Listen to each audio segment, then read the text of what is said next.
As long as you can savor the humorous aspect of misery and misfortune, you can overcome anything. John Candy. Allison Beach, welcome to the show. Thank you. Tell me all about yourself. Let's talk about, you're an attorney, and what exactly do you do? So most of my job right now is investigating allegations of discrimination in education. So without getting into too much detail, it's discrimination on the basis of race, color, national origin, disability, sex, and age. Those are the bases that the laws that I am currently enforcing cover. I don't do litigation, so it's like I said, investigative work. That's the bulk of it. So how did you get involved with this? So I went to law school, and I didn't really know where my place in law was going to be. My parents were actually both lawyers, and so for a long time I said, I'm not going to be a lawyer. I don't want to do that. But in college, and as I sort of started developing my interest, I realized I was interested in law, but I saw my mom in a law firm. She hated it. I didn't think I wanted to do that. I wasn't sure, what kind of, like I said, what place I could have in the law. I figured I would do some kind of do-gooder nonprofit, crap pay kind of thing, but that had a great mission, that kind of thing. So when I graduated, I just sort of by chance went through this program. It was a fellowship program for graduate students of all types, including law students, to get jobs within the federal government, and happened upon a job that was doing civil rights enforcement in housing. And the person who was doing the hiring looked at my resume and said, "Oh, you'd fit in well here," and took that job and liked it, and then ended up, that was in DC, and I wanted to be back in Ohio, so I was sort of looking for jobs that were interesting back here, and the job that I have now came up. And didn't you say this was a landmark anniversary for public housing? What was the story with that? Yeah, so this is the 50th anniversary of the signing of the Fair Housing Act. So actually April 1968, right after Martin Luther King was assassinated, it was signed, I believe. And what exactly was that? What was the Fair Housing Act? So the Fair Housing Act just prohibits discrimination on the basis of most of the things I just said, plus a couple more. Let me try to remember the list. Yeah. Race, color, national origin, disability, sex, age, and then there's also a couple extra ones. There's religion, which is covered under housing but not education, and familial status, which basically means you can't refuse to rent to someone because they don't have kids. Mm-hmm. So a couple of those were added at a later date. I think disability wasn't added till the 90s. But that's the basic outline of it. Like it just says you can't discriminate, you can't refuse to rent to somebody because of those bases. You can't, treat people differently because of those bases. So that's where I started my career, doing that. And a lot of that, I would assume, is having to prove that that's the actual reason. I can't imagine anyone would be stupid enough to say, "I'm not renting to you because you're gay," or. Yeah, you got it. I think probably a way that enforcement of fair housing laws has changed over the years, and I don't know because I wasn't around in 1968, obviously, but yeah. I imagine that there's a lot less sort of blatant discrimination, people just coming out and saying racist things or discriminatory things, and sort of kind of trying to get behind the reasons and figure out the real reasons for why people are doing what they do. People still say, I can't rent to you because you have kids, because they just don't know that's in the law, right? Or sometimes they'll discriminate, but they'll give you another reason, like they'll kind of try to be tricky about it, you know? How does it work in like these communities that so Aaron and I live in a community now that is filled with 60-plus-year-old people. And we don't necessarily mind that because it's quiet. And so we're looking at these retirement properties in Florida, and they're all like 55 plus. And how does that still work? There's an exception in the law, and I'd have to look it up. It's been a long time since I looked at this, but for some reason, there was an exception to the age, the prohibition on discrimination based on age for communities of older people. And I don't remember the specifics, but I think you can have communities of only 60 plus people, and then you can have communities of only 55 plus people, but you have to let in a certain amount. I don't remember exactly how it works, but the short answer is there's an exception in the law. We might look at it as the over 60 crowd is a more marginalized group, a more minority group than maybe everyone else under the age of 60. So who knows? Yeah, and I mean, if you want to be cynical about it, you could say people who are older vote more, and so politicians want to appease them. I don't know if that's how it I really don't know. Yeah. So did you say you were in Washington before you came here? I was. I went to law school in D.C., and then I lived there So I lived there for 7 years total. So I went to law school and then was working there for 4 years and then moved back here. You guys on the outskirts or? No, we were in D.C. In D.C. Yeah, I never thought we would buy a house in D.C. and live in D.C. proper and have a kid there. But that's just kind of how it happened. What's it like moving from Washington D.C. proper to Little Amherst, Ohio? It's a little bit of a culture shock for you? Yeah, mostly in good ways. So we talk about sometimes, I think the thing we miss most is having really good food everywhere and close. Absolutely. And accessible. And I miss being able to, I would take the subway, the metro to work every day. And so I would just walk to the train, take the train, walk to my building, and, I wouldn't have to drive for months on end, which I like. Yeah. But the flip side of that is that it's really expensive and it's really crowded and noisy, right? Like we had a row house, so we shared walls, and we really, when we were moving away from that, we really just didn't want to share walls anymore. We didn't want to deal with the noisy neighbors and, just being on top of each other. Yeah. And so I think we're on almost 2 acres now. Got a yard, elbow room. Yeah. Yeah. Nice. I grew up in Amherst, so I get yelled at a lot for bagging on these little towns a lot, but when I started traveling around, or like when I met Aaron was living in Milwaukee, and it was so nice that you had everything within walking distance, number one. Yeah. You didn't have to take your car anywhere, but then, like you said, there's so many different restaurants and ethnic restaurants and all these different kinds of food, and I get so tired of going to the same places over and over and over again around here. It drives me absolutely insane. That and the fact that you can't get a good cup of coffee anywhere. We were just talking about drives me nuts. DC had some good coffee. Yeah, I bet.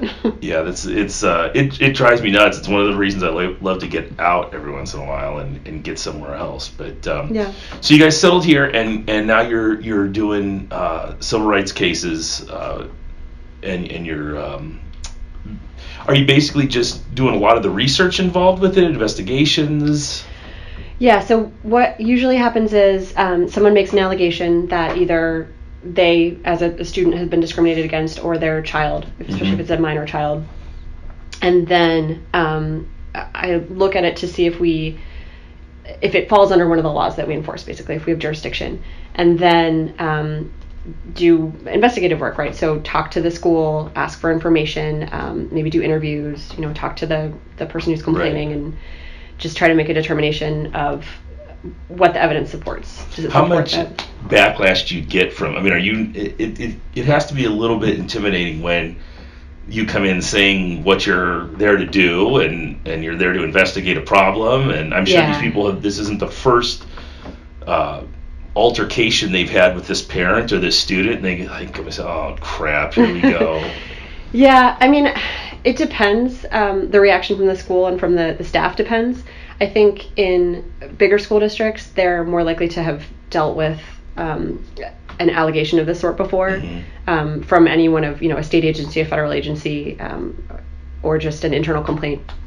So, and they might have a lawyer that either in-house or a lawyer that they have a relationship with in a law firm, and it's just kind of like, okay, we go through this process. We understand what this is. But with a smaller school district or smaller, we do K through 12 and college. And is it here in the state, basically? So it's Ohio and Michigan. Okay. Is what I cover. So, the smaller school districts might be a little bit more nervous about it, or especially if they're not represented by a lawyer and they don't really know what's going on, which I get. I feel for people who. I'm sure it's scary. And then for the individual, like if we have to interview a teacher or a staff member, that I'm sure that's scary. I make sure to say that I'm not going to get anybody fired, right? And it's not court, we're not prosecuting any particular person, but I can understand, or I can imagine being nervous that, you say the wrong thing and your job's affected or something like that. So Anytime a lawyer is brought in, you know that something major is possibly going to happen, and whether it's good or bad, it's a stressful time for you. I mean, it's something I try to stay mindful of. It's not, I try not to make it like a cross-examination on the so stand. Intimidating, Allison, that I try not to be. Yeah. Well, with the recent rash of school violence, and I don't know if it's a recent rash, but of the amping up media-wise of the school violence, are you getting new cases having to deal with kids being suspended for some of the things that I totally understand where the schools are coming from, but there's and you watch this pendulum swing back and forth. Right now you're getting these kids suspended and expelled for making comments, and it's really hard. If I had the power to decide whether a kid's being serious or not being serious, there's no room for that anymore. It's a you're suspended situation almost right off the bat now. Yeah, we don't get, so if there's an allegation of discrimination and I'm investigating it, it has to fall under one of those protected categories. So we'll get people saying, my kid was discriminated against because they were disciplined more harshly than somebody else because of their race or one of those bases. And then the other way that it intersects with, that my work intersects with threats and discipline is that if a student has a disability, there's sort of extra rules, to put it simply, for discipline. So if a kid is disciplined, it's sort of complicated, but I'll try to put it as simply as possible. If a kid is disciplined basically for more than 10 days, if they're excluded from school for more than 10 days total, then there's some procedures that kick in where under a law called Section 504 of the Rehabilitation Act, where the school has to basically determine whether they think that the conduct that led to the discipline is a manifestation of their disability. Okay. And it's not a real straightforward thing to determine always. So I haven't seen, I'm trying to think if I've seen any, I don't know that I've seen a rise, I personally have seen a rise in cases either saying, my kid was disciplined more harshly because of their race, when they threatened to shoot up the school or something. Johnny's white and he got 3 days suspension. My kid's black, he got 10 days. Well, actually I have, I can't talk about particular cases, but I have. Yeah, don't get me in trouble either. No. But I know that there are situations like that, and I think that it comes up under race and sometimes national origin. Like I think that sometimes, and this gets into a whole other complicated thing. So we cover national origin, but we don't cover religion. But sometimes if you have a student, especially a Muslim student, right? If a parent comes in and says, my kid was treated differently because they were Muslim, so that's religion, that doesn't fall under what we enforce, but sometimes it gets a little mushy, right? Sometimes it's... A Jewish student would be, it's hard to describe what that is. Is it a race? Is it a religion? They would have a different answer for you than we probably would. Exactly. So Judaism and Muslim and Islam are two that are that bring up those same issues, right? And so the law and like social science, right? They're not always, social science is a lot more nuanced, and the law has to try to put things into categories. So it really depends on the facts, how we look at that. Like we might have a student who's Muslim, and if they can show that the school said, well, we think you're a terrorist because you're Arab, or because you're from the Middle East. Like that's different than being Muslim. But sometimes, like I'm saying, it can get mushy. Like people don't talk in those categories. Do you get problems with like schools not allowing Muslim students, or if I guess your would be an Arab student wear the headscarves and the things like that, or is it getting to the point now where it's kind of accepted and?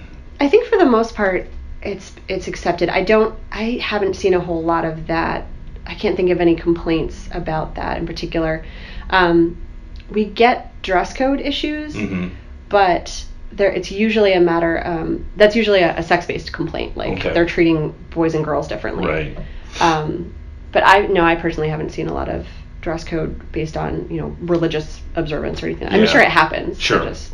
You probably now in this day and age it's getting to the point where they're getting used to that, and have seen it all before, and it's not a big deal as it used to be. And you see it in employment, and I don't do employment, but I know that that's been an issue for, like, if an employer has a dress code or uniform, right, that can be an issue. And that's the Arab headscarves and everything is not exactly a Muslim. It's not even an Arab tradition. It just, they're the last bastions of it. I had listened to this podcast where they were talking about the reasons for the burqa and the headscarves was basically a way of keeping law amongst the families, because if a woman were to go out and we're talking hundreds of years ago, but I'm sure in a lot of these countries it hasn't changed much, a man would look at her inappropriately or make an inappropriate comment. By honor, they would have to go out and take care of that person who did the looking or did the comment, and then his family would have to come and retaliate. So it was a way of keeping these people from killing each other. And a lot of people talk about how that's a Muslim thing. It really isn't. It's an Arab thing, and even you had it in ancient Greece as well. But it was a way of keeping these people from killing each other for their honor being at stake. So but yeah, it's still that's a thing that I'm actually glad that it's being accepted as much as it is in the States now. I think it proves that we are a civilization that can adapt quickly and can make become more tolerant of people as we go. It hasn't been that long since 9/11 where everyone who was wearing that was some form of terrorist or something. Right. What's your take on the? I know we had a conversation a while back about we've got the Indians here in Cleveland with Chief Wahoo Mascot, and we had talked a little bit about the blowback around here from seemingly normal, non-bigoted people. And just because it's their favorite sports team, it's okay to have a mascot that is a big red-faced Indian with a big giant nose. And what's your take on that? I know you don't work with that personally as a lawyer, but and I'll say my disclaimer that what I'm saying is all my personal opinion. But I grew up in Columbus. I'm not really a sports fan, so I can't get into the mindset of a lifelong Indians fan. Or I talked to somebody that I know who grew up in the DC area, and he's a lifelong Redskins fan. I think it's racist, and I think it should not be the mascot of a team. And I think the Redskins should not be the Redskins. But I guess especially with that, I mean, that is a racist term. It's not the Florida State Seminoles, which is a little bit different. It's a slur, basically. I mean, if I got a complaint that someone was being harassed and on the basis of their race, and people were calling them a Redskin, like that's that would be a no-brainer, right? I mean, I don't know if anyone says that anymore, but it is. But or if someone drew the Chief Wahoo symbol, in reference to someone, that would, it would be a no-brainer that this would be, a racial slur against them. I've got a very good friend who, it was funny when all this came out, and there were so many people that were saying, well, the tribes don't care about this, and they're not the ones being upset about this. And I have a friend who is Navajo, and his sisters are Navajo, and both attorneys. And let me tell you, they're very much against this stuff. So the only Native Americans I know of are very adamantly against that. There probably are some who don't care, but I don't know what the poll numbers look like, right? But I'm sure there's a I can only go with the one Native American family I know, and they're not. I mean, Andrew is, I am extremely racist towards Andrew, and every time we pass a wooden Indian in a cigar store, I send him a picture, and I screw with him constantly. Because you're friends. Because we're friends, and so he does have thick skin, but in this area, he's very adamantly against it. So I would assume that, I can't imagine,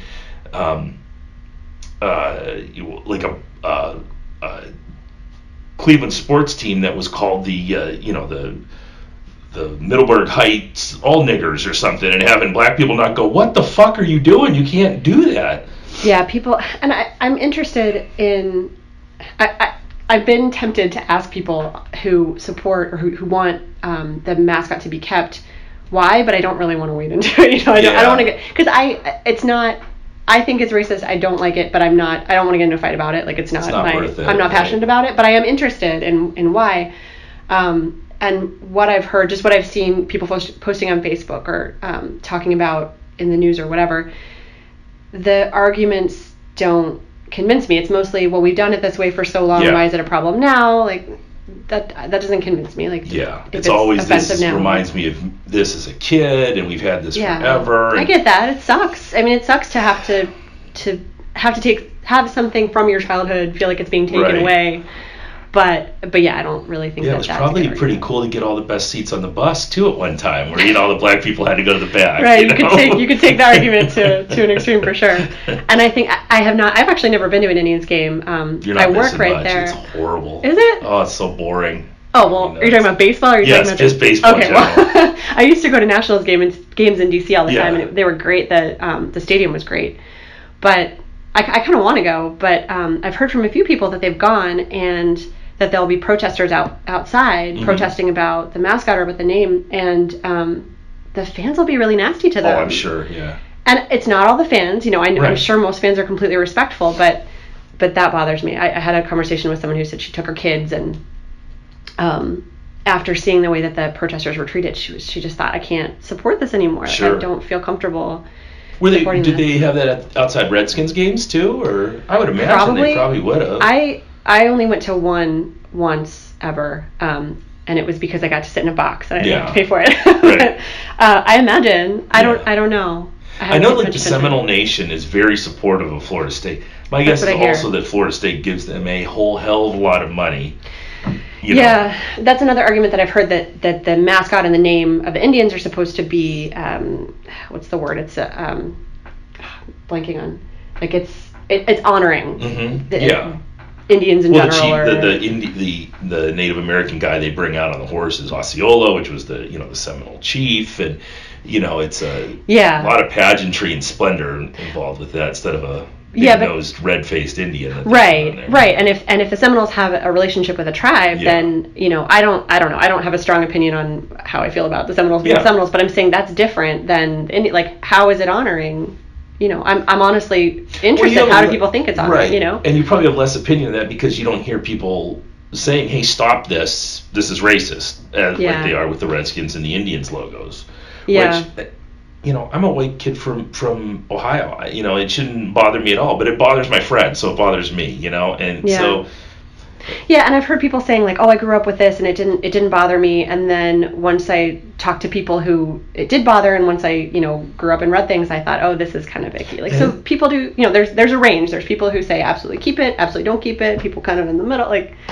Yeah, But that's what's great about getting out of your small town and getting to meet people from all over the world and hear different aspects, because you will, especially in a town this size, you will get this echo chamber effect where everyone has the same opinions and they're constantly throwing them back at each other. It's like, the people who listen to like Rush Limbaugh.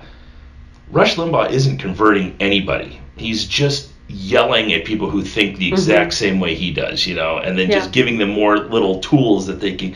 I know a guy who will kind of goad you into political conversations, and when you try to come back with reasonable arguments, the entire basis of his conversation is always something he's heard on the Rush Limbaugh show, and it's these little sound bites that sound really cool, but when you really analyze them and take them apart, there's a lot of nuances to these situations that Rush isn't always covering on when he's spouting off at the mouth for 3 hours every day.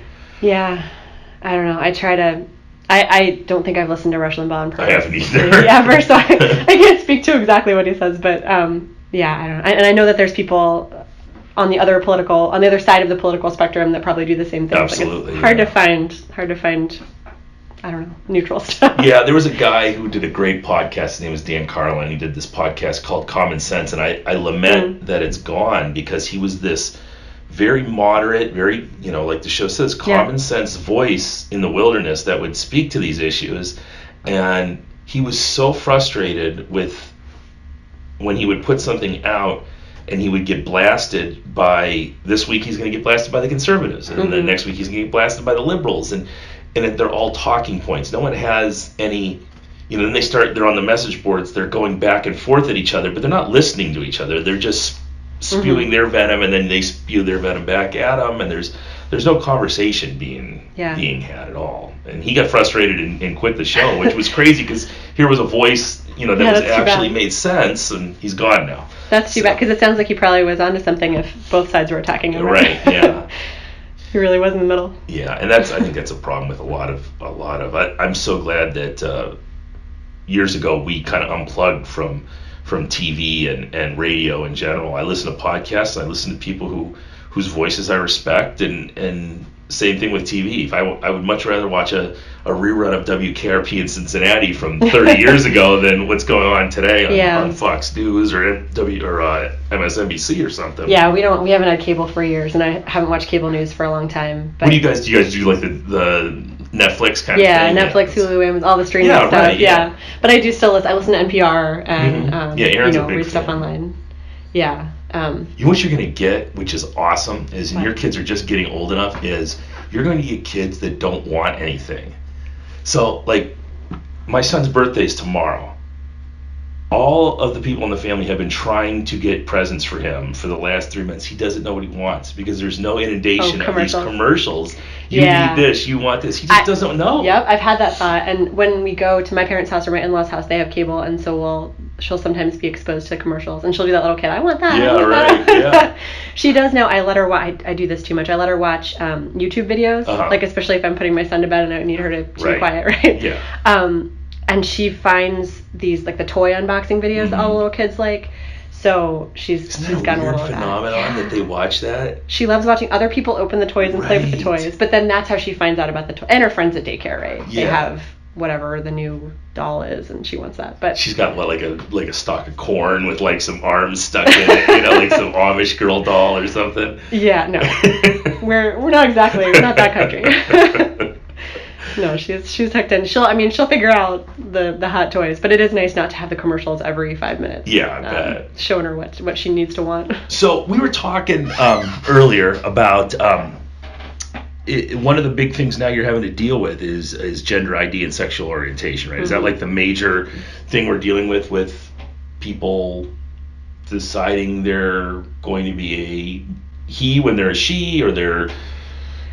So it's not something that that it's not the bulk of what I'm seeing. So just sort of for perspective, I think most of the allegations that we get of discrimination are disability based, and there are lots of reasons for that. But I think as far as the law, just civil rights law in general right now, in terms of employment, education, housing, all those things, something that's really that's unsettled and that people are trying to figure out is how gender identity and sexual orientation fit into the existing laws, if they do. So, for example, in education, there's Title IX. I think most people have some sense of what Title IX means, and most people, before I started doing what I'm doing now, I thought of Title IX as a sports law, right? It was about equity in boys and girls sports. If you have a girls soccer team, you have to have a boys soccer team, and yeah, it's and this is not my area of expertise. There are other people that I work with who know more about this, but yeah, basically there has to be. It doesn't have to be a 1-for-1, but there has to be broadly some sort of equity, right, in the resources that you're providing to boys and girls. But Title IX is broader than that. It also says you can't discriminate on the basis of sex, meaning you can't deny admission to women. And there's exceptions to every law, right? But broadly speaking, you can't discriminate on the basis of sex.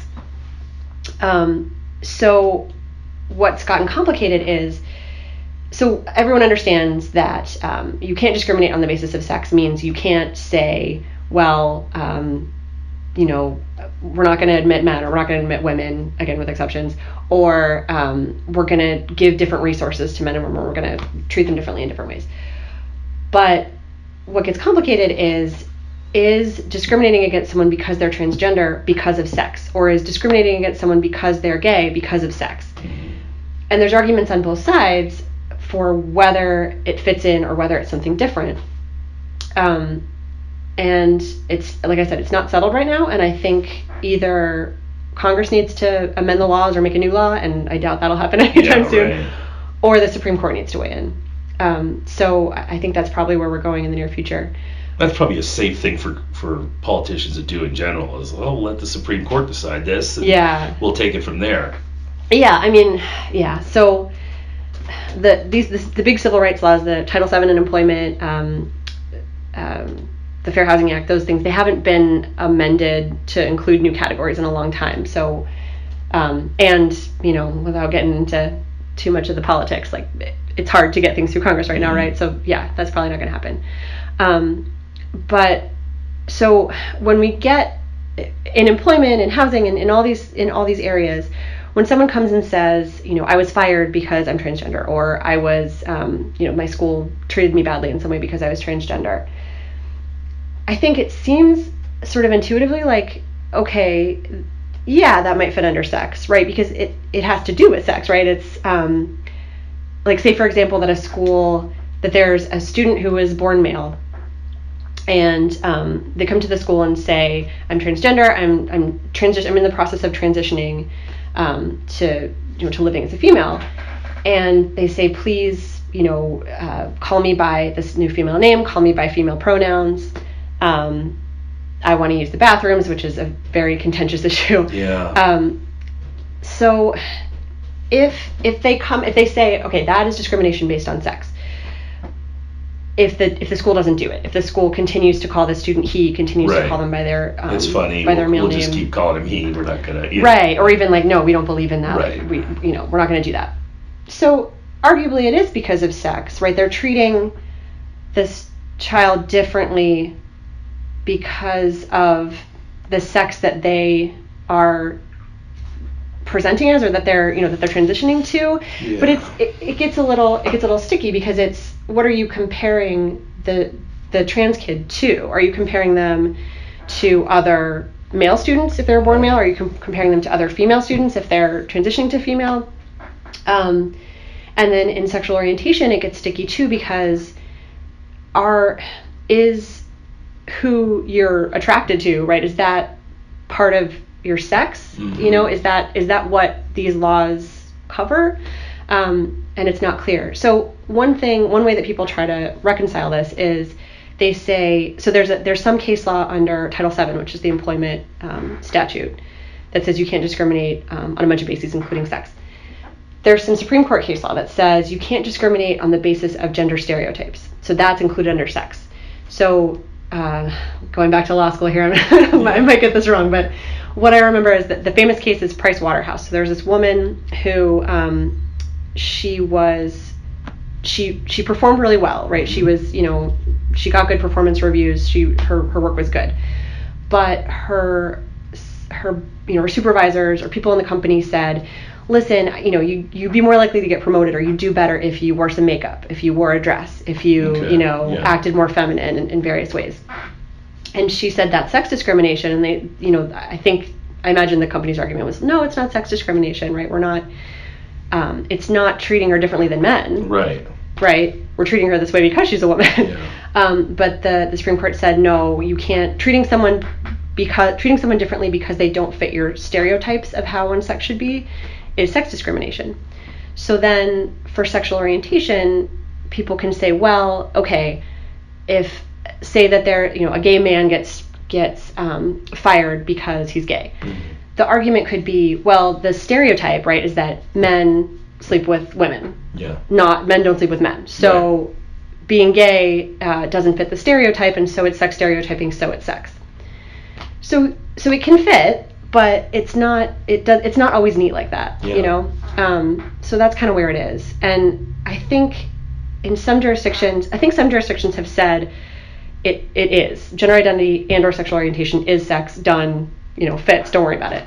Some have taken sort of a middle ground where they say it's like, if there's a sexual orientation claim and someone was discriminated against because they were gay, and that's it, and they can't connect the discrimination or the harassment to sex stereotyping, then it doesn't fall under it. But if you can connect it to sex stereotyping, it does, if that makes sense. So real murky waters. Yeah, so you get into these real fact-specific arguments. So again, ideally, there would just be a law that said.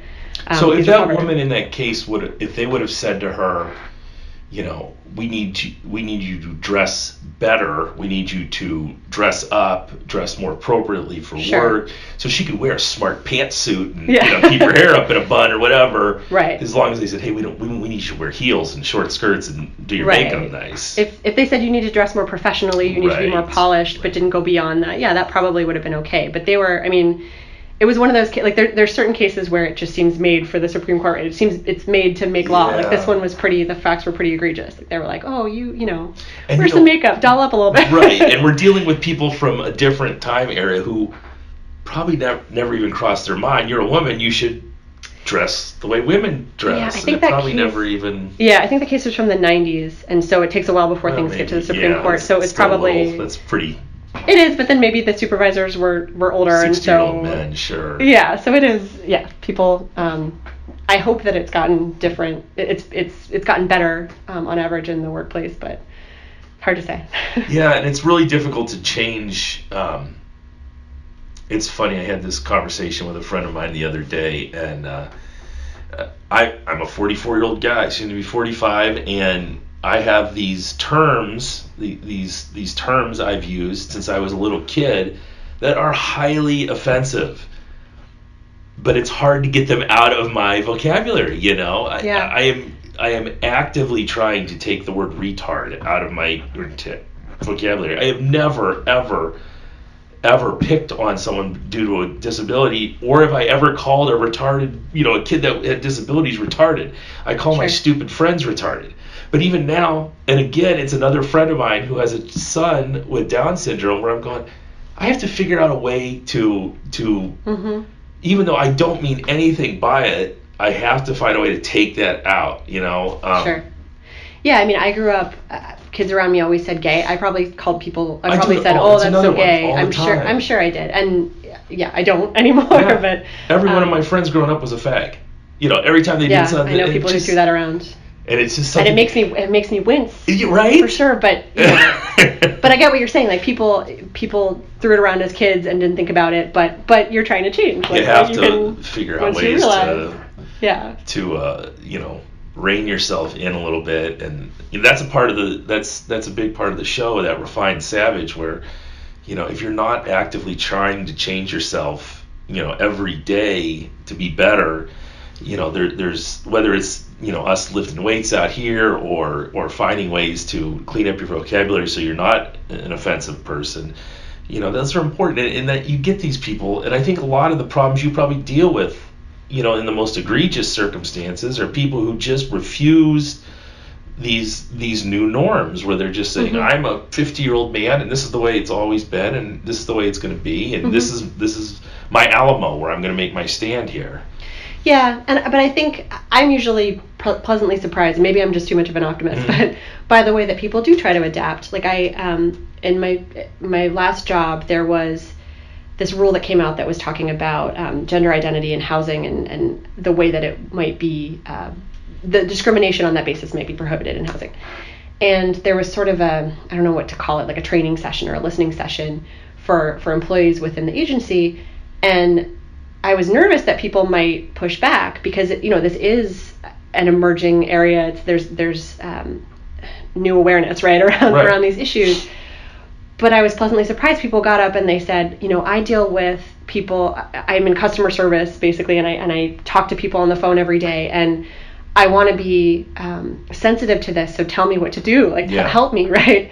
And I see even in school sometimes people, if there's a kid who's transitioning.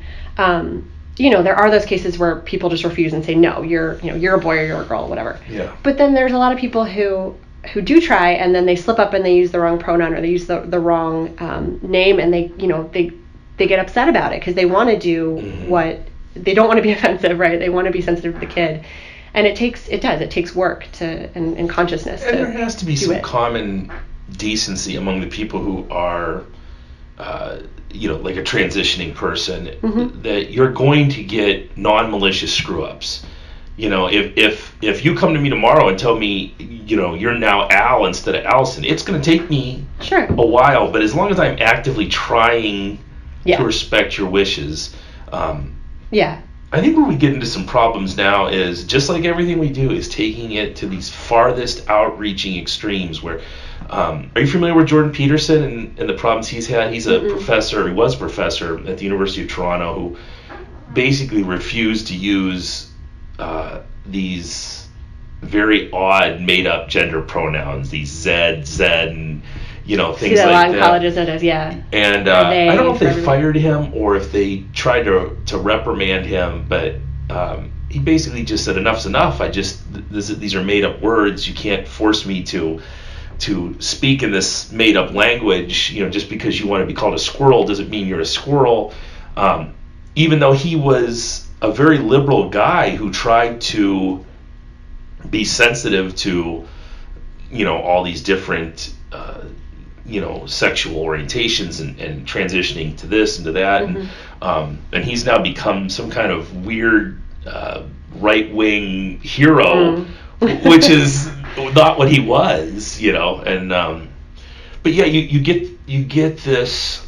It's a shame that we can't just deal with problems in a normal way as they come up, instead of immediately going from, here's the problem of people transitioning from male to female, and now we're going to deal with this problem, but we have to take it all the way to the vast extreme outer limits where we have to make up pronouns for people that no one even really understands what they are. Well, colleges tend to be ahead of the social curve, right? So I'm sure if you went to Oberlin right now and sat down at a table, you could get an education on gender pronouns. And I've seen at some schools, professors or I guess professors and staff, sometimes they'll even put in their what do you call it, the signature line.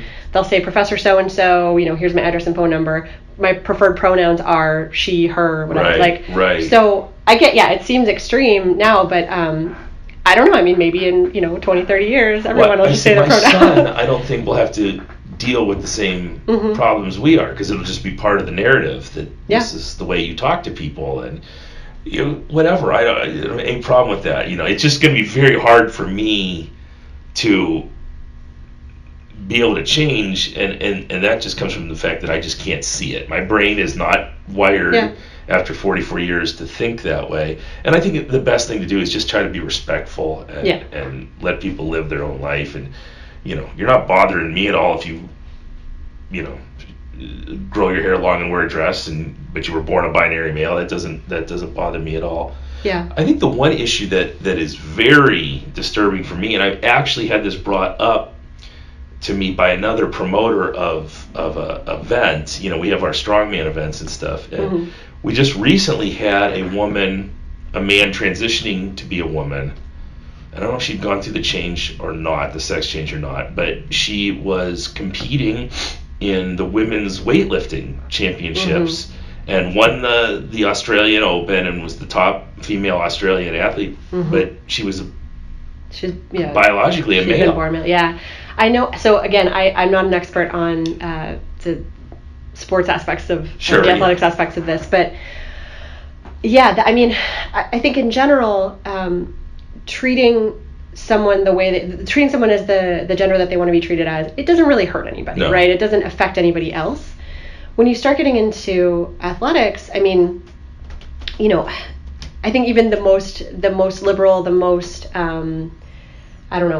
progressive people admit that there are biological differences between the average man and the average woman, and there are different hormones and various reasons why the average man is stronger. Look at the board up here, right? The heaviest lifts are men, and there are some women in this gym who could kick the average man's ass. But when you start getting into competitions and record setting and things like that, that's another sticky area, right? But that's even more complicated than most people realize. I think every once in a while, every Olympics, it seems like there's a story about a female runner who, or Olympian, it always seems to be a runner, but some sort of Olympian, right, who goes through whatever like sex test they have or gender test they have. Yeah. And you realize how complicated it is. It's not just, like, biology encompasses so much. Like, there's, there's reproductive organs, right? There's sort of obvious things. And then there's hormones, and there's chromosomes, and there's all these different combinations that aren't just male, female. Right. Like, there's a lot of stuff in between, right? So it's hard. Yeah, those people are out there, and they're, they were persecuted for so long, or knew that they would be persecuted. They just kind of hid in the shadows, and now they're out in the open now. So it's almost like having to deal with this whole new thing where, what are we dealing with here? But yeah, I mean, it just shows that there's a huge range of and back to I took some gender studies classes in college. This is all coming back to me. Did you have, like, the gender studies professor who's, she's wearing, like, basically the moo-moo and the glasses, the big frizzy hair, smells like patchouli oil? I'm sure I had those professors, 'cause there's always those professors in college, right? But no, I'm trying to remember what my professors were even like. And it's been more than 10 years now. But there's this, and I'm going to way oversimplify this, but... Good, I'm going to ape. I think it's oversimplified. And again, it's been more than 10 years. I'm sure that the research has gone way beyond. But the basic premise, right, and when you start, like, Gender Studies 101, is there's sex and there's gender. And sex is what you're assigned to at birth, right? Like, you're born, doctor takes a look at you and says, oh, there's a penis, you're a man, right? Or a boy, I guess at that point, you're male. But then gender is this cultural, socially constructed, however you want to call it, set of things that comes along with sex. And for most people, sex and gender match up, right? You're assigned female at birth, and you experience, your gender identity as that you're a woman. Right. And so that's where transgender identity comes in, is where your sex doesn't match your gender identity. Where was I going with that? I don't remember. I don't know. It was a good story, though. You said when you were in school taking these studies classes. Yeah, and then that's where I started to learn about the issue that there is such a, like, it gets complicated because when you put it like sex and gender either match up or don't match up, and so you're either transgender or cisgender, then that seems pretty simple. Yeah. But it's not that simple. There's so much that can go on in between. And even, and there's some people who say, I don't identify as male or female. I'm genderqueer. I'm whatever word they want to identify as. Well, there's a big gap between nature and nurture. So a lot of times when you're born a binary male, you are automatically, the blue blanket's wrapped around you, and you have, balls on the wallpaper of your room, and you're just pushed in that direction. So it would be interesting, and I'm sure there are studies out there like that, of what happens when you wrap a boy baby in a pink blanket right off the bat and push him in that direction, and what happens. And there was an article, I think it was in the New York Times. I didn't read the whole thing, but I saw the headline, and it was about raising kids gender neutral. Like, there are these people who try, and I guess succeed, to just raise their kids so that people from the outside don't know. Like, they're not wearing hair bows or wearing, I don't know, whatever, they baseball just hate shirts or their whatever. kids and want them to get beat up when they're in junior high is what they want to do. That's one argument, yeah. But it's sort of this social experiment, and you can debate whether that's fair for a kid, but it's interesting. It's this interesting sort of sociological idea of how that works. And I was just talking to somebody about how kids, as they're growing up, right, they want to make sense of the world, and they want to categorize things. And so all my kids, most kids I know, at some point, they start being really interested in what's a boy thing and what's a girl thing, what's male and female. And, I try to challenge it. Like, my daughter will be like, well, that's a boy thing, or that's for girls. Why? Yeah. Who said? Right. She's like, oh, I don't know, so. See, that's a good, healthy way of doing that. Some of these parents now I don't even call it left wing, because I'm fairly left wing, but the far reaches of the left side are actually talking about, giving hormones to children because they're already experiencing. Because they want to transition. Right. This is a female child who is spending too much time acting like a boy, so obviously she must identify as a boy, so we should probably just change her now to be a boy, That's so hard. I mean, I feel like if a kid is saying, I have not directly experienced, my kids, as far as I know, are not trans. Right. If they are, God, Aaron would jump off a cliff, wouldn't he? He would be fine. He would be fine. I remember having a conversation with him once where he said something like, "Oh, I hope that my kids aren't gay," and I was like, "Oh, what's wrong with you? Like, what? It's okay if they're gay." And he was like, "No, I just don't want life to be hard for them." Yeah, and I can totally understand that. I was like, "Okay, I get that, right? No, it's not homophobia. It's just like." Aaron's probably a very complicated guy who comes off as like a redneck guy, with his tattoos and everything. I think he would admit that. I can't imagine you would have married him if he was just your typical small town guy, No, he is. Yes, he is very very nuanced. He's very nuanced. Yes. But yeah, it's what was I lost my train of thought about him saying about gender. Yeah.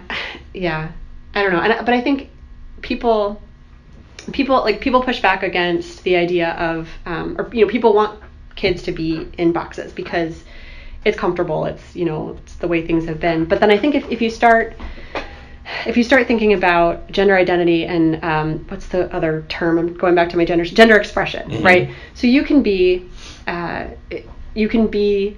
born female and identify as a woman, but be pretty masculine, you know, and vice versa. You can be pretty feminine and still identify as a man. And I think if you once you start kind of teasing out, explaining the wide range of gender expression, people realize that it's not as blue and pink as people think it is, right? And I was just reading this.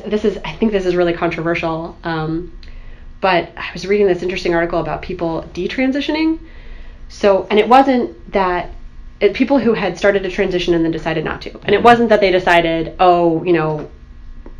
transgender doesn't exist or something like that. It was more like somebody was say that they were born female and they were really masculine in their gender identity, gender expression, and started transitioning and then realized, no, I don't really think this is, I don't really think that I want to live as a man. I think I just want to live as a masculine woman, right? So there's, when you get into that mushy middle area. Well, just right there, you've fallen into the gender trap where, I feel like a man, I think, so I'm going to start moving towards being a man instead of just saying I am this masculine woman and this is who I am. It's hard. I think it's hard to figure out.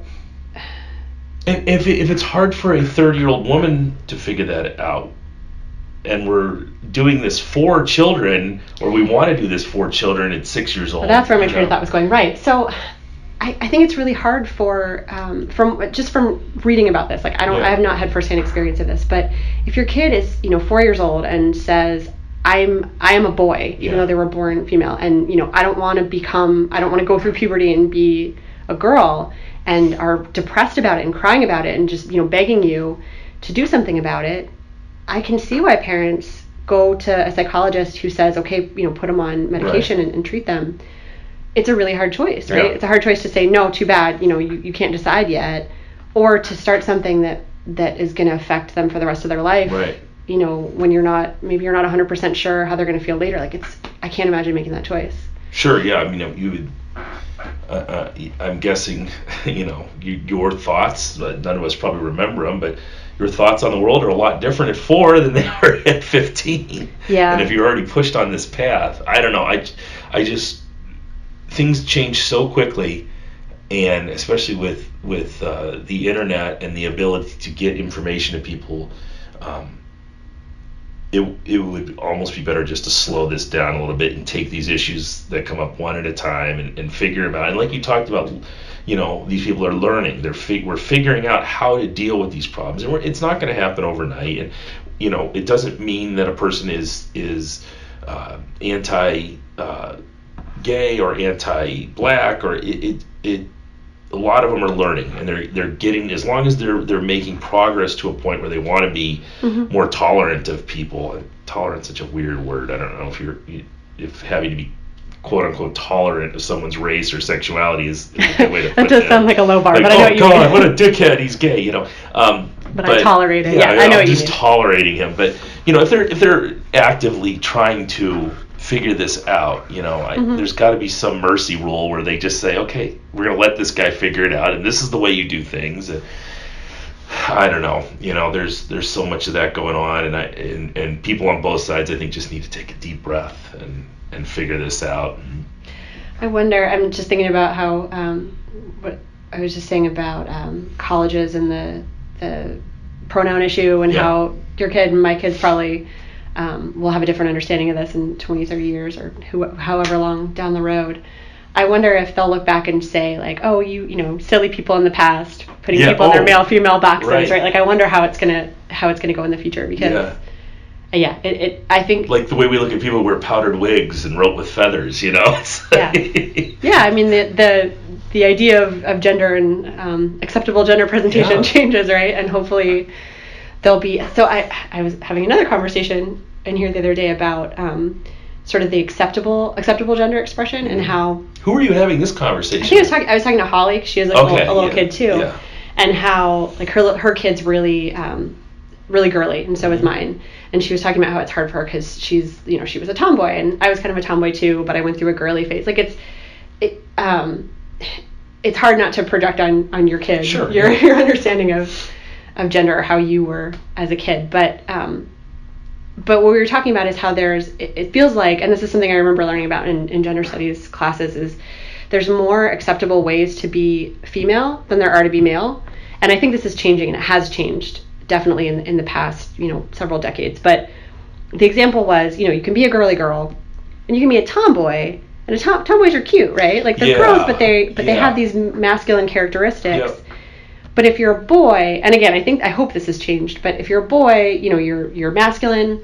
But if you're kind of a feminine boy, then you're a sissy, or you're gay, or you're, even if you're not gay, you know what I mean? Like, so there's less acceptable ways to have your male gender expression, but there's sort of more to be female, which sounds like it's great for women, but I think that's arguably because we value male expression more than we do female, right? Yeah. So if a girl wants to be like a boy, cool, right? But if a boy wants to be like a girl, no.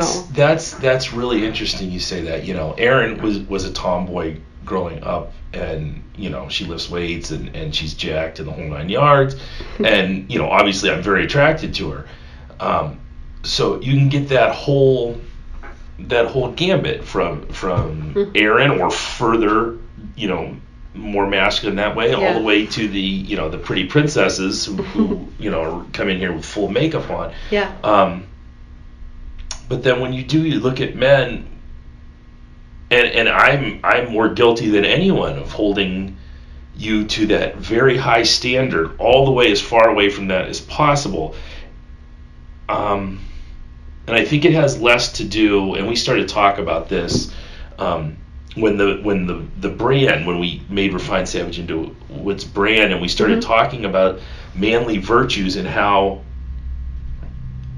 we don't just associate them, or at least I don't just associate them with what genitals you have. Right. I want, we use the term manliness, but the manly virtues I want out of someone is strength and honor and chivalry and honesty, and I want the bravery, and I can see that within everybody. Right, they're not gender specific. Yeah.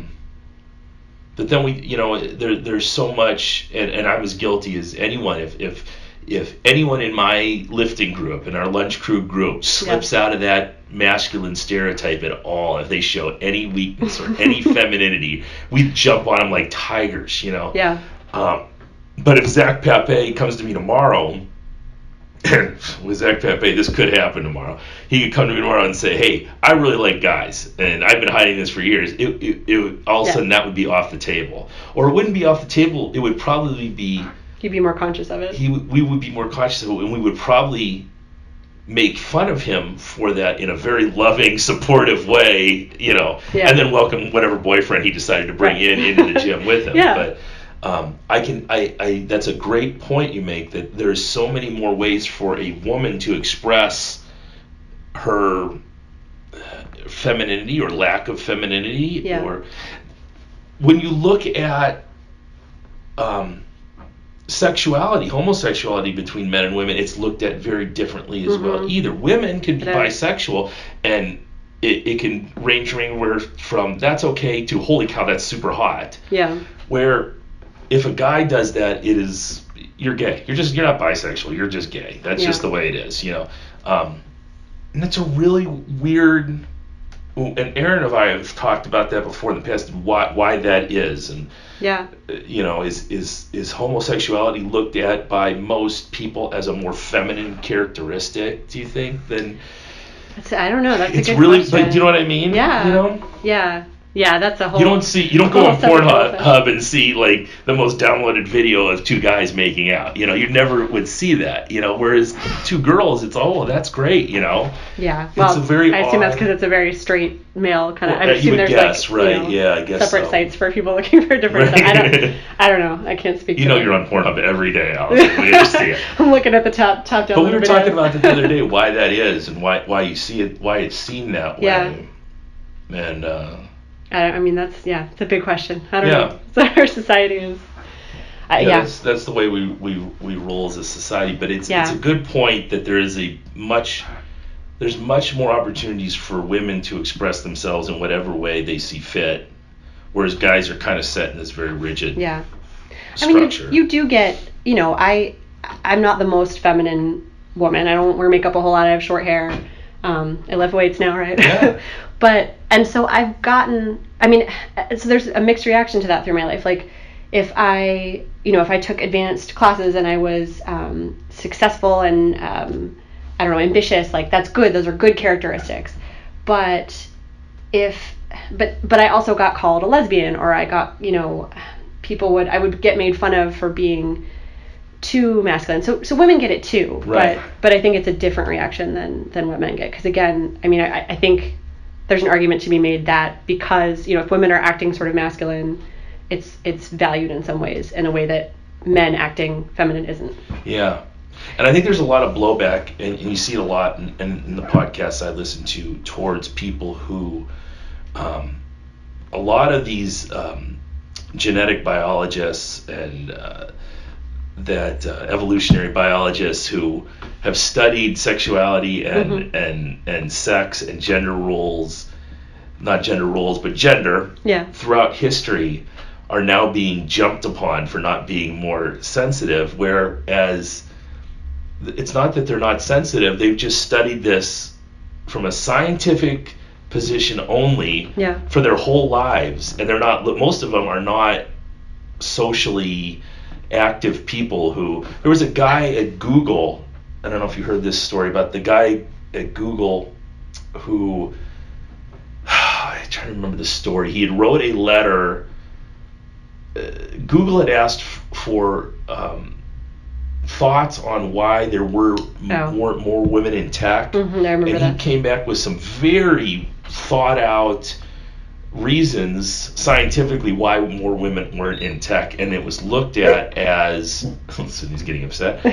It was looked at as some kind of rant against women and their role in the tech world, where he was just stating some reasons why they weren't in tech. I remember hearing about this. I don't think I actually read the letter. I didn't either. I heard him on an interview one time, and I feel like he became kind of a hero for some right wing people too. They always do. They undercuts. Lock these guys up. Yeah, I don't know if he. It makes me not want to read his points. I think if you get in trouble with people, and then the only one who's reaching out to you is Fox News, you tend to go with whoever's reaching out to you at the time.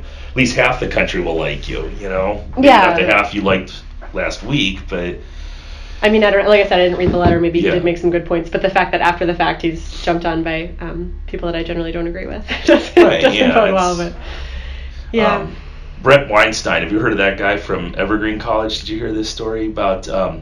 he was a professor. I think you were telling me about it. Yeah, and he at Evergreen College they have this day where black students will stay home to basically show what it would be like if there were no black people, and all the contributions they make to the school and the community around. And they switched it around last year and said, instead of us staying home like it's always been, if you're white, you have to stay home. And Brett Weinstein, being white and Jewish, was like, I'm not going to do that. You're not going to tell me I have to stay home. He's very, he was, as a Jewish man, he definitely thought that, he shouldn't be told to do something just because of his race or religion. And the students there were to the point of violence against him, and he's since been fired and then won a lawsuit against the college. And really? I don't know. I hadn't heard of that. Yeah, you have to check that one out. It's I'll send you a link to some stuff. But the kids that day, because of this, took over the college, and they were basically holding the dean of students, president of the college, one of those two, hostage in a room, and it's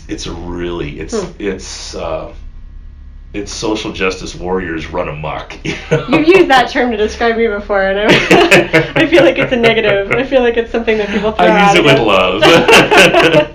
Yeah, there's a lot of people out there that are, they're trying to make some headway with whatever group they're trying to impress by doing this, and yeah.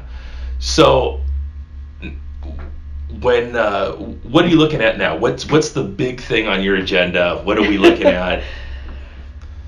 You mean in terms of what's the issues? Yeah, or... what's coming down the pipe that we're going to have to worry about and deal with next? Well, oh gosh, I don't even know. I feel like things are pretty, like, the things that I see stay pretty constant beyond, this unsettled area of law that we talked about with sexual orientation and gender identity. I think, again, most of what I do is disability related stuff, and again, that's for a lot of reasons. I think for one reason, just because there's such a range of people with disabilities that there's so many different ways that the law can be violated, frankly, and then there are a lot of more kind of affirmative requirements that schools have to meet for kids with disabilities. Whereas, with other protected classes, it's just don't discriminate on that basis. With disability, it's don't exclude or treat someone differently, but also you need to do certain things to make sure that people with disabilities have an equal opportunity to participate. So that's a lot of what I do. Is there was a case I was looking at when we were getting ready to do this, and it was Edward F. versus Douglas County, and I think Andrew yes, about the autistic boy who the school couldn't deal with a lot of his problems, so they had to take him to a private school, and the parents were suing the school for the tuition because they couldn't provide. I mean, is that do you know how that case ended up offhand? I should. I know I'm putting you right on the spot. No, I should. It's like the big case in disability law right now. If you'd asked me a few months ago, I probably would have. I went to a a CLE training on advances in disability law. Really interesting case, though, that they couldn't handle the kid, and I can understand that if you don't have the personnel or the training to handle that kid, but then by right you are paying for these schools as a taxpayer. Yeah, so I don't remember the exact circumstances of that case, but in general, the issue is kids with disabilities under the law have to be provided with what's called a free appropriate public education, which is we call it a FAPE. Lots of acronyms in the law. So if a school has a kid with a disability, often it's something like autism or some kind of developmental disability or behavioral issue, then they're required to evaluate the student and determine what they need, what that child requires to be provided with a FAPE. So, and often, the school can provide it. There's a whole range of things that can be provided, right? So there are cases, I've dealt with cases where the school says we don't have the capacity, we don't have the staff, or we don't have access to the resources to give this kid what he needs. And my understanding is that usually what happens is they place the child elsewhere, and there's a whole variety of ways that can happen. And then they can place them in another public school, and then they provide the transportation, or they can place them in a private school and pay for the tuition. I think what gets sticky is if a parent then places the kid in the private school and goes back to the public school and says, you need to pay for this now. Right. So if the public school does it, my understanding is then they pay for it. But if it's not always that clean. It's a semantics thing. Who does what and when, and I mean, yeah, it can be. I mean, if the school's doing the process correctly, they do the evaluation and then they write down their their reasons for their determinations, and everything's documented, and they give the parents the appeal rights and all that stuff. They give them all the right paperwork, and everything's documented and above board. But things are messier than that usually. So yeah, I don't know. I should know. Like I said, because I know when you said that case name, I was like, yeah, that's the case. I wish you would have brought that up. That's the case in recent years. Yeah. And I think another way that gets messy is if, so a lot of what I do is disability, and then a lot of the disability stuff I do is people bringing allegations that I don't have jurisdiction over, that my office doesn't have jurisdiction over. And so what's the argument is that a school will do the evaluation that they're supposed to do and say, these are the services, these are the aids that the kid needs. And the parent will say, no, I don't agree, and here's why. The laws that I enforce don't cover that. Yeah. Parents are allowed to go to what's called a due process hearing to dispute that. But that costs money, is my understanding, and a lot of times they'll want to hire a lawyer or something, and they won't have the resources for that. So that I get a lot of complaints of that. Yeah. Sorry, too bad. I know it sucks, but you have to file a due process complaint. Yeah, there's rules and. Yeah, but then people will try to say, well, the plan is wrong, and here's why it actually does fall under what you do, right? So there's a lot of messiness in that process because and I understand why. It's it's the parents who, it's their children, right? They want their children to receive the education they're supposed to receive, and then it's schools saying, we want the best for your kid too, but we're disagreeing. And sometimes either side does something wrong, right? But it's usually with the best intentions on everybody's and they just don't match up with each other. Yeah, it's usually not as clear as what either side, the truth lies somewhere in the middle, right? Like nobody's the bad guy. They're just occasionally you'll get those egregious cases, but usually right. Those have to be a little bit more fun for you, though. At least that there's a black and white issue and you have a villain you can go after. It's amazing. Yeah, every once in a while you'll get, like, a parent will come and say, the school did this and they said this, and you'll think, no, there's no way that happened. Right. And then they'll come up with, like, a recording of a conversation, or there'll be a smoking gun email, and you're just like, I can't believe you said that. Yeah. But it's rare, because people are generally, like we said, people generally don't just blatantly. They're also very aware now of, I have to watch what I say. Should be. Yeah. And with email, I mean, people get a little casual with emails, I think. Yeah. Because they should shoot them off, because that's how just we ask communicate. Hillary, Right. I mean, yeah. She and other people have certainly gotten in trouble because it's like, I have to check myself sometimes when I'm just emailing within my office. Not that I'm doing anything illegal, but another lawyer friend wrote something about, like, you should always email with the knowledge that it might be in a lawsuit someday, right? Like part of someone's discovery. So yeah. I'm so glad I have a phony baloney job where nobody expects me to be enlightened or makes life easier. Yeah. So we're staying in Amherst. We're going to keep doing what we're doing, and awesome. Yeah, I like my job. I like where we are. Like I said, we miss the food and all, but I don't miss the expense and the noise, and we visit once in a while. Hang out in your 2 acres and love life. I dig it. Yeah, our family's in Columbus. So. Yeah. So was this as bad as you thought it was going to be? I know you were a little worried about coming in. No, it wasn't too bad. No, I have to think back and see what I said. I need you to. I'll go through it, make sure there's no craziness in there. All right. Well, I want to thank you for coming on the show, and I'm sure we will do this again. You'll be our go-to legal expert when we need someone to come in, and we'll drag you in and do this again sometime. Okay. All right. This has been The Refined Savage. See ya.